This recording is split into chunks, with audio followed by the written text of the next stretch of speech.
Olá, Emanuel aqui e vamos continuando nossos estudos de VEX, hoje no dia 12.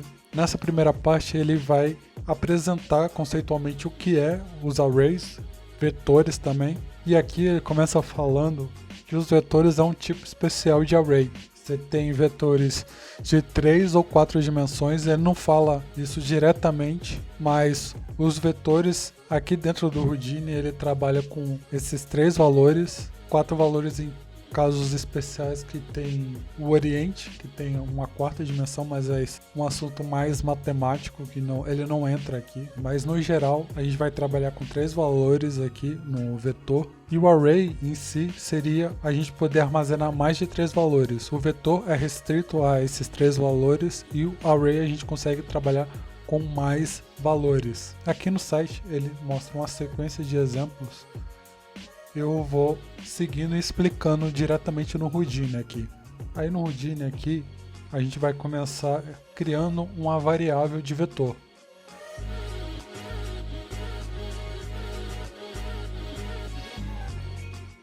A gente também pode criar um atributo de vetor. E a anotação dele é dessa forma aqui. A gente começa com v, arroba, o nome da variável. Ao criar o atributo, a gente consegue visualizar aqui no spreadsheet os pontos recebendo no x, y ou z aqui, ou RGB, ou pelo index aqui 0, 1 e 2, a gente tem os valores que a gente setou aqui no código. Agora, para a gente ler os valores, a gente armazenar informação diretamente numa outra variável, ele dá o exemplo aqui.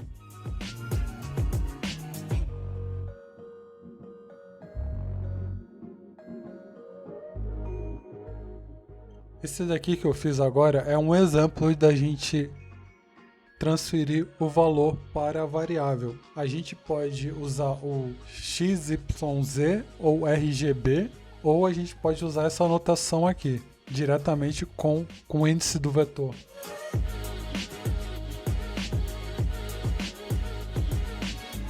Se a gente quiser ter a garantia que a gente está atribuindo realmente esses valores para a gente ter o retorno visual como a gente fez aqui quando a gente criou o atributo A, vou criar aqui um atributo do tipo float começando com f, arroba.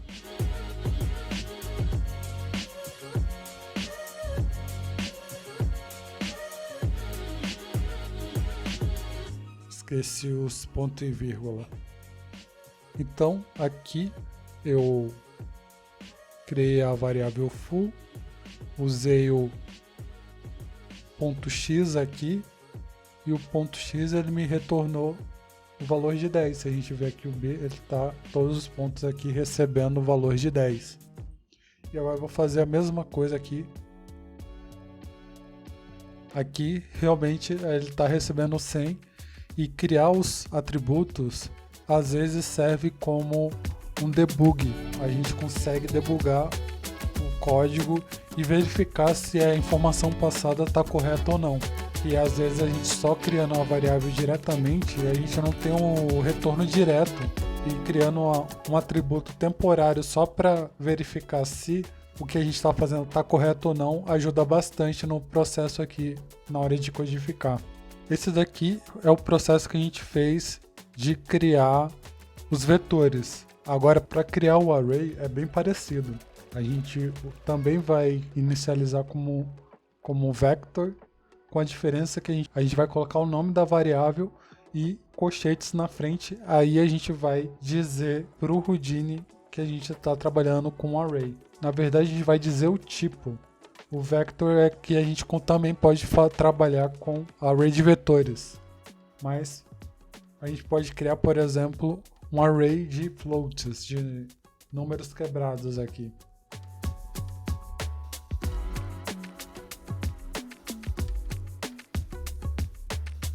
Eu até me adiantei um pouco.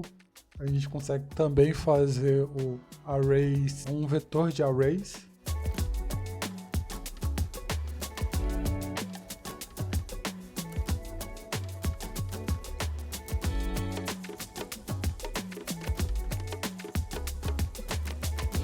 A gente também consegue criar atributos de arrays. Ele é meio estranho de anotação, mas é a forma que funciona no Houdini.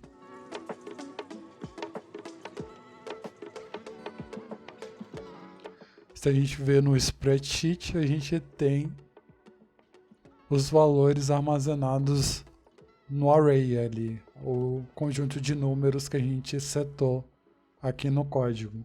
Uma última coisa para a gente saber, os exemplos que a gente usou, se você ver, a gente só utilizou diretamente números. Mas se a gente quiser utilizar o valor que a gente conseguiu dentro de um parâmetro, a gente não consegue atribuir o valor como parâmetro. Para isso a gente vai ter que usar uma função set para setar um vetor ou a função array para setar um array utilizando um parâmetro.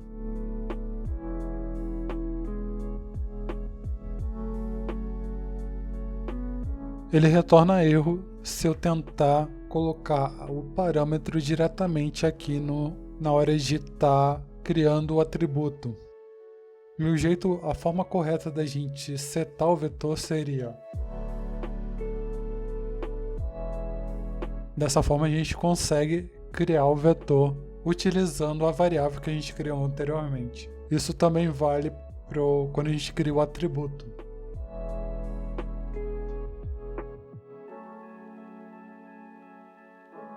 E a gente vê aqui, ele gerou o atributo e armazenou bonitinho aqui o valor 42 que a gente criou anteriormente. Isso também vale para os arrays.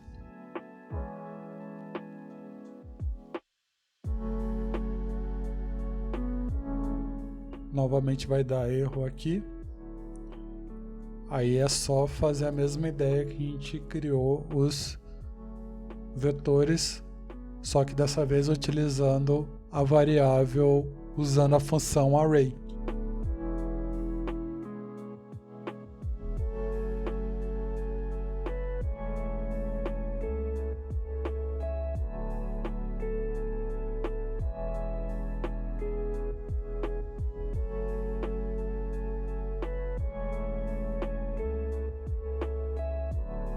O erro que eu cometi aqui é que eu já tinha declarado o myArray antes, aí por isso que ele reclamou aqui.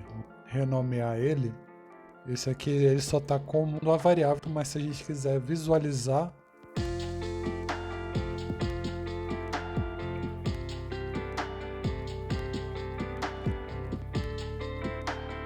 temos aqui as informações do array que a gente criou.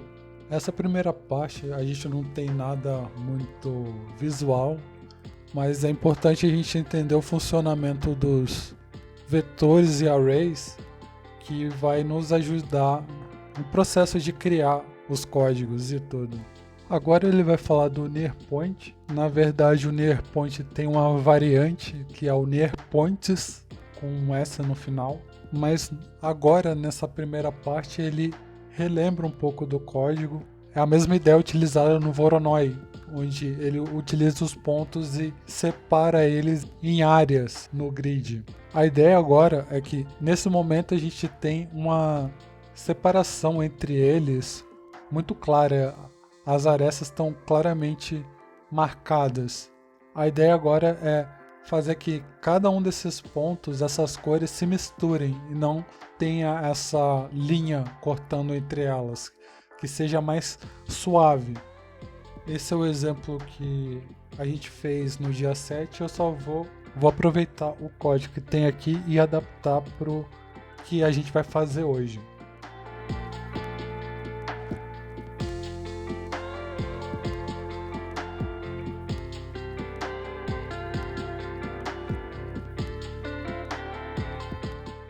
Esse é o código que ele começa.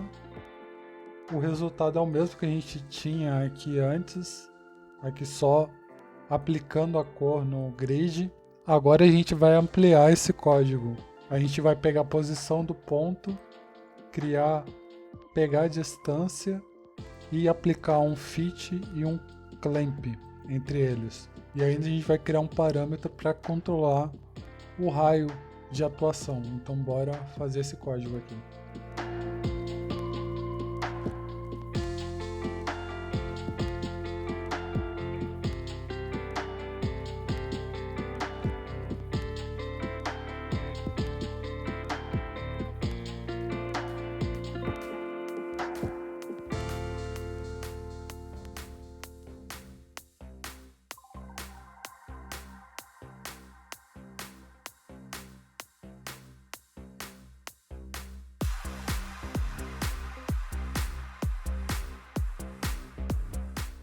Explicando agora a primeira linha, a gente está pegando a informação do ponto mais próximo, no caso aqui é o inteiro, a informação o número do ponto mais próximo aqui. Depois a gente pega a posição desse ponto e a gente pegou a cor desse ponto também. Aí a gente pegou a distância dos pontos em relação ao ponto que a gente está analisando, que a gente pegou, e aqui a gente fez um fit em relação a esses pontos, e o valor mínimo está aqui 0, e a gente inverteu para 1 e 0. Se eu colocar em 1 aqui, a gente tem as bolinhas, e se eu expandir, e se expandir bastante, ele vai chegar até o limite, onde é a divisória, como a gente estava antes, e a gente usou um clamp.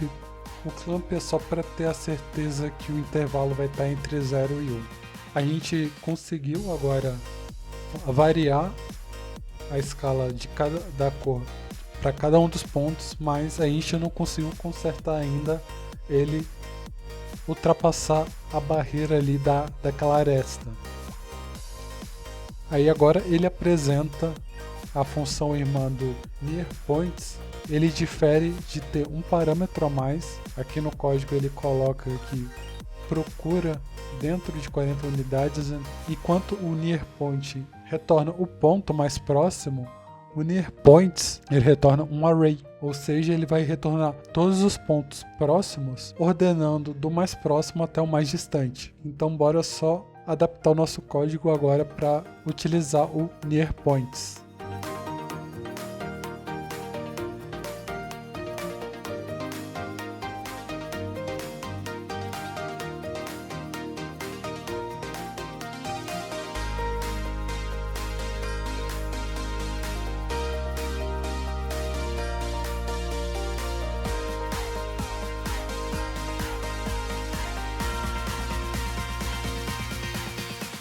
Esse processo não muda muita coisa, a gente só escreveu o que a gente fez antes de uma forma diferente, mas para consertar ele apresenta esse novo código aqui, que a gente utilizando a mesma ideia, utilizando 2 pontos. Bora colocar esse código aqui e ver como funciona. Ele só reorganizou o código inicializando as variáveis e depois trabalhando com cada um deles.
Copiar o mesmo código, a gente vai ver no próximo dia o for loops, que essa não é a forma mais inteligente de se fazer, de ficar sempre copiando o mesmo código. Mas a ideia aqui, ele primeiro começou inicializando as variáveis. Isso aqui é um hábito comum na programação. Todas as variáveis que a gente vai utilizar durante o código, a gente tem o hábito de inicializar elas e aí sim trabalhar com elas. Isso aí geralmente a gente faz quando a gente já está com um código mais estruturado. A gente, se já tem uma ideia do que vai trabalhar, a gente já inicializa e com isso facilita na hora da gente for criar. A gente já tem meio que listado todos os recursos que a gente vai utilizar nesse código aqui. A gente fez a mesma ideia do NearPoints, pegar a informação de todos os pontos no grid. A gente inicializou o CD com 0 ali, deixando zerado a cor. E a gente fez utilizou o primeiro ponto para fazer essa ideia dos pontos aqui. A gente pegou a informação do ponto 0, descobriu qual a posição desse ponto, qual a cor desse ponto, a distância de todos os pontos em relação a esse ponto, fez o fit, só esqueci de acrescentar o clamp logo após.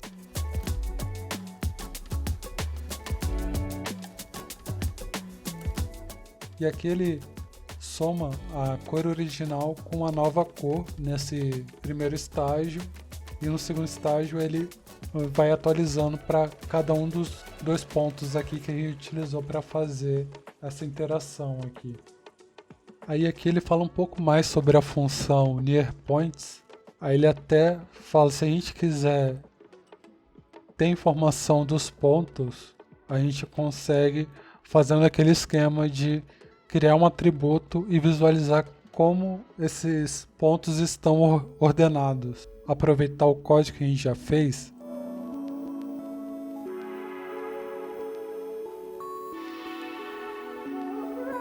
E aqui a gente tem a ordenação dos pontos 0, 3, 1, 5, 4, 2. Então a gente tem toda a informação aqui dos pontos em relação à distância. É o mais próximo, depois vem o 3, o 1, 5, 4 e o 2. Então é assim que ele é ordenado aqui dentro. Ele dá uma dica bônus aqui para comentar uma linha. Basta usar Ctrl+, deixa eu testar aqui. O Ctrl+ ele já comenta a linha inteira, que ele estava falando que a gente pode utilizar esse atributo só para conferir quais os valores, e se a gente só usar para isso, a gente pode comentar de uma forma rápida. Ctrl+, ele já comenta a linha inteira para a gente. E uma última coisa que ele fala sobre o NearPoints, que ele tem um parâmetro opcional.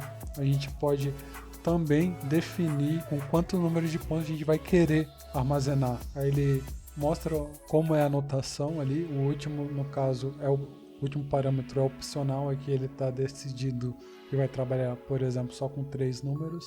E depois ele mostra um exemplo. Esse exemplo é bem legal, que ele mostra a função len, parecido com a função length que a gente viu lá no começo de pegar comprimento da posição.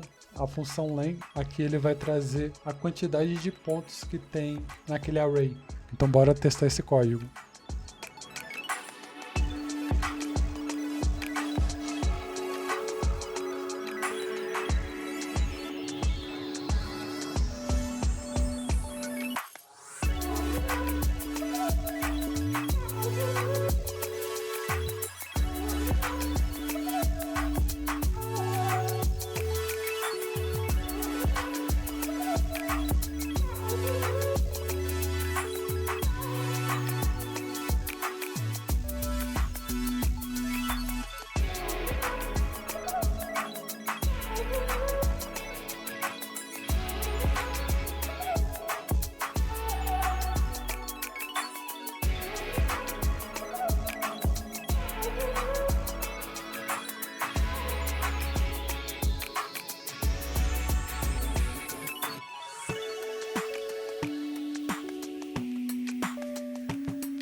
A gente inicializou a variável, usou ali agora o NearPoints, aqui a gente define o raio, a gente consegue definir aqui, e aqui vai ser o número de pontos que a gente vai querer trabalhar aqui. Então, eu percebi que cada um desses andares aqui vão aparecendo diretamente com o valor do raio. Então, se eu deixar aqui 2, na real é assim, se tiver área para fazer, ele vai fazer.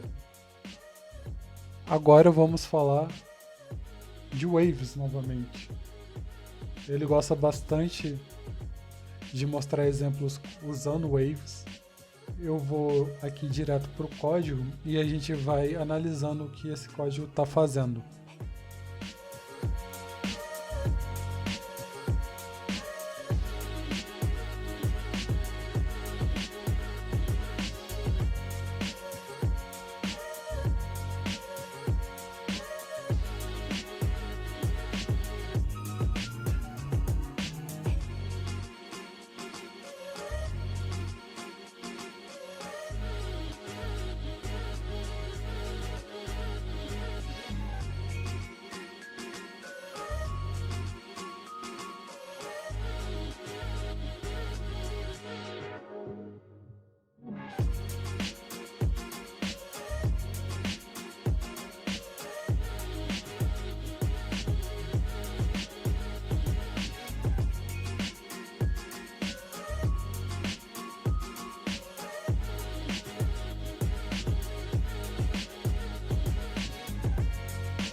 Comecei a revisar aqui o código, mas a ideia que ele fez aqui é armazenar todos os pontos aqui, os mais próximos, trabalhar com o ponto 0, pegar a posição desse ponto, achar a distância do ponto dos pontos do grid até o ponto selecionado. Aqui a gente define a frequência, no caso a altura dele aqui. Aí essa linha é basicamente para deixar animado o @time. Aqui a gente aplica o seno para criar as ondas, a multiplica com uma amplitude, cria um fit para a gente estabelecer o raio da nossa onda aqui e finaliza a gente adicionando essa informação ao y aqui na posição dos pontos. Aí depois ele fala pra gente utilizar a mesma ideia que a gente fez antes de utilizar 2 pontos aqui. Então bora só seguir a mesma ideia.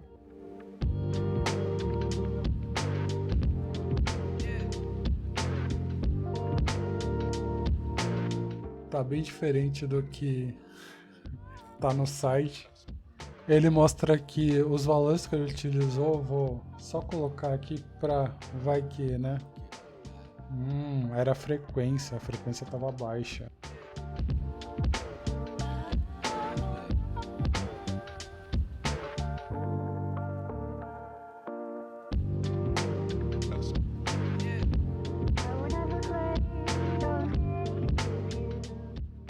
Aqui ele esbarra daquele mesmo problema dele ter um clamp ali, não tem uma mistura. Aí quando a gente coloca mais um ponto aqui, a gente tem essa transição entre eles. Agora a gente vai para os exercícios. Agora ele quer que a gente faça isso para mais pontos, copiando manualmente como a gente fez agora há pouco.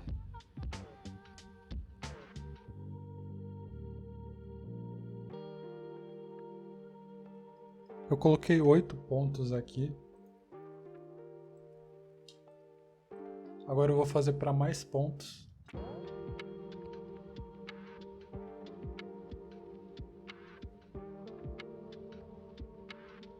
Aí eles têm uma transição maior agora. Vou voltar para o 6 aqui.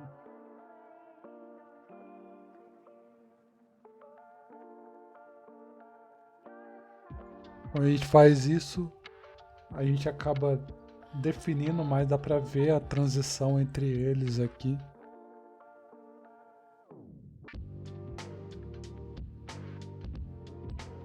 Agora o exercício 2. Agora ele pede para a gente incluir e misturar as cores.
Fiz aqui. Aí eu adicionei uma variável de color. Aí inicializei ele aqui. Inicializei o CD também com 0. Aí aqui que eu bati um pouco cabeça, eu fiz um clamp para não ultrapassar o intervalo de 0 e 1. E eu peguei essa cor, somei com a informação do W e adicionei na cor. E eu fiz isso nos outros pontos, seguindo aquela ideia que a gente viu hoje. Agora fazer o exercício 3. O exercício 3 ele pede para a gente fazer diferentes velocidades e amplitudes para cada onda. Aí ele dá uma dica que a gente vai precisar adicionar um valor randômico, uma quantidade de valor randômico na variável W, dirigidos pelo ponto.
Eu fiz aqui, eu alterei para 4 números de pontos.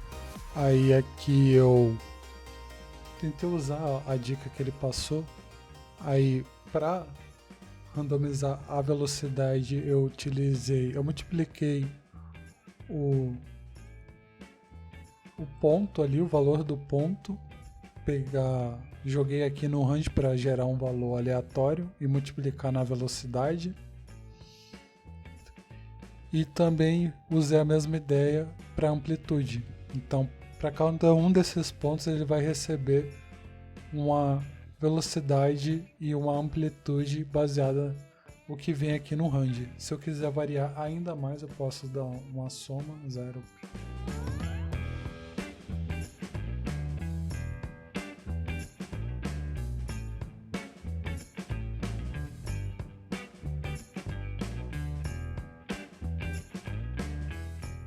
Aí temos uma variação maior entre os pontos agora. Essa linha acredito que não era para estar aparecendo. Depois eu vou olhar com calma para ver como dá para remover essas linhas aqui. Mas é isso. Esse foi o último exercício de dia 12. Eu vou ficando por aqui e até o próximo vídeo.